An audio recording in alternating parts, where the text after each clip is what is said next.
Nkwaniriza ko munange achaje kumiddeko ensi Buganda anti munange ensi Buganda kuno kwe kwaffe ekabanda musoke owennabalanga Bukoba Kyaggwe akala amatendo nze nkubuzaako natera olunaku lwa leero kansuubire nti munange oli bulungi munange nga tukyali mu katabo kaffe omulembe gwa Muteesa owokubiri akatabo akawandiikibwa omukulu Ernest Kibuuka era nga olunaku lwa leero tutuuse ku mutwe ogugamba nti Daudi Ochenge abotola eggambo. Munnange ku ludda lw'enkolagana ya Muteesa ne gavumenti ya Uganda nga pulezidenti tumaze okulaba nti omwaka gwa 1964 gwatandika n'ekikolwa ky'obote okugemula amasaza Buyaga ne Bugangazzi gabalibwe mu Bunyoro okutandika n'omwaka gwa 1965 nga tamaze na kulinda kujulira kwa Buganda ku nsonga eyo mu kkooti esingawo. Buganda ng'ekyali mu kyobeera ekyo omubaka wa Kewaayi Enjasabiggu mu National Assembly n'akawaŋŋamula awo nga mu makkati g'omwaka gwa 1965 n'abotola eggambo eryasuzanga abakulembeze ba UPC abamu abakulu nga bakukunadde anti nga yemboozi eyogerwako mu Uganda yonna.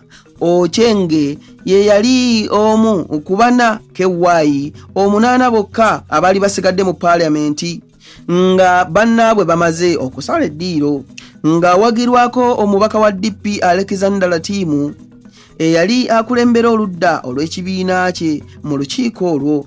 Ochenge yasooka kulwogereramu nga bwe waaliwo bannayuganda abamanyifu mu ggwanga abaakukusa ettu lya zaabu n'ekinywa ky'amasanga g'enjovu nga babisomola okuva mu Congo giyite Zaire ne babitunda omudidi ogwavaamu ne bagwezza ne bakona.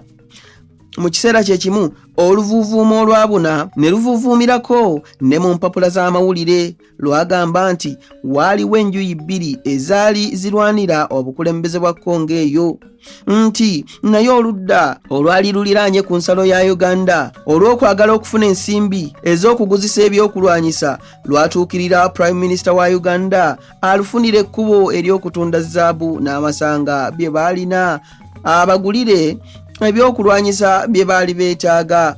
Mu kwogera kwe eri abaali bamuwuliriza mu parliamenti Daudi Ochenge yagamba nti mu February w'omwaka ogwo 1965 Kolonero Idi Amin Dada olwo nga muwagizi lukulwe ow'obote ye yatumibwa ku nsalo ya Uganda ne Congo n'ajjayo zaabu oyo n'amasanga ne babyetundira omudidi ne bagukuba mu kawaliggo ne bakona.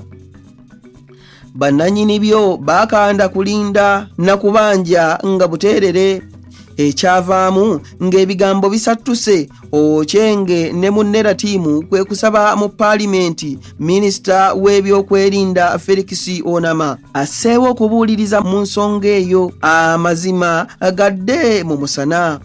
Kigambibwa nti Idi Amin bwe yawulira ebyo n'aswakira nnyo obusungu n'akubira Latimu essimu ng'amutiisatiisa n'Ochenge okubamiza omukka omusu. Latimu bwe yayanjula mu parliament oluvannyuma Amini kwe kuddamu n'abeetondera mbu yali ayogeza busungu.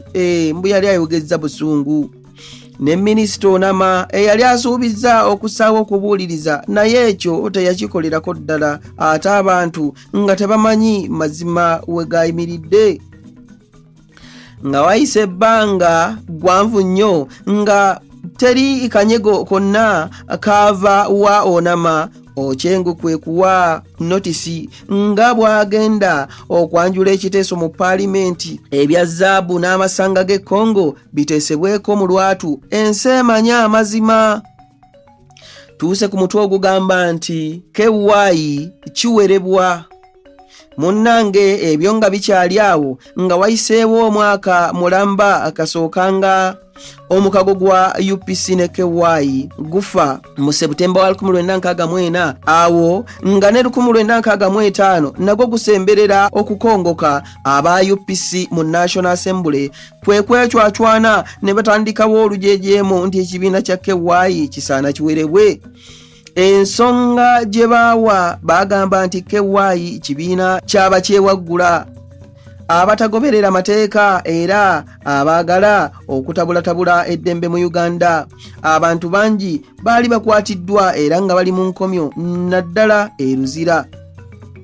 Abange bino nno siibisuseeko wano wabula munninde nga nkomyewo mu kitundu ekirala nange kanzireko ennabalanga Bukoba Kyaggwe akaala amatendo tuddingana ate nga nkuwa munnange ebirala. Ayi Katonda kuuma Namulondo.